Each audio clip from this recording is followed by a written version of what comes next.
2024 election కూడా వాళ్ళే చేసే విధంగా ముందుకు వచ్చారు. 2019 ఎన్నికల్లో మీరు ఇందాక ఒక కంప్లైంట్ చెప్పారు.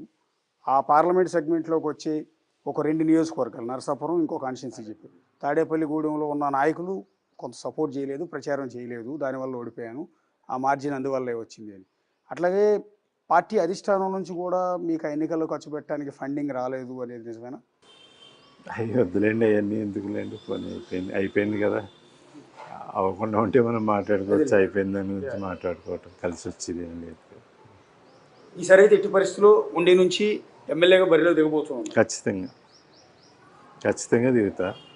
100% టీడీపీ మ్యాండేట్ కోసం ఎదురు చూస్తున్నాను. టీడీపీ మ్యాండేట్ తోటి కంటెస్ట్ చేస్తాను. అంటే మీతో ఎంతసేపు మాట్లాడిన తర్వాత నాకు అనిపించింది ఏంటంటే మీరు పక్కా రాజకీయం మీకు అలవాటు కాలేదేమో అనిపిస్తుంది. నాకు రాజకీయం అలవాటు చేసుకోవాల్సిన అవసరం లేదు, నాకు రాజకీయం కూడా అవసరం లేదు.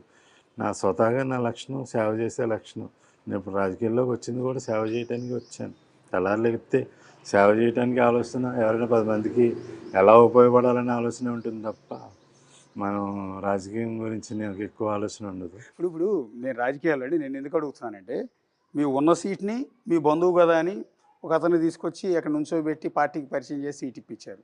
ఆయన ఇప్పుడు నేను సీట్ ఇవ్వనంటున్నాడు, మాట తప్పారు. అదే అధిష్టానం విషయంలో లాయల్టీ, విశ్వాసంతో వాళ్ళు ఏం చెప్తే చేయాలన్న ఉద్దేశంతో ఇష్టం లేకపోయినా ఎంపీకి వెళ్ళి పోటీ చేశారు, ఆర్థికంగా నష్టపోయారు. ఇక్కడ ఆర్థికంగా నష్టపోయారు, వెన్నుపోటుకు గురయ్యారు, అతి విశ్వాసానికి వెళ్ళి విధేయతకు వెళ్ళి తీవ్రంగా నష్టపోయి ఇప్పుడు సీట్ అడిగే పరిస్థితిలోకి వచ్చి ఇవన్నీ చూసిన తర్వాత కూడా రాజకీయం నేర్చుకోకపోతే ఎట్లా మీరని చూద్దామని పైవాడు ఉన్నాడండి. అలాగే మనకి అధిష్టానం ఉంది, అన్నిటికీ ఆయనే ఉన్నాడు, బాబు గారే ఉన్నాడు, ఆయనే చూసుకుంటాడు. ఇంకోటి అండి, మీ అనుభవం దృష్ట్యా చెప్పండి.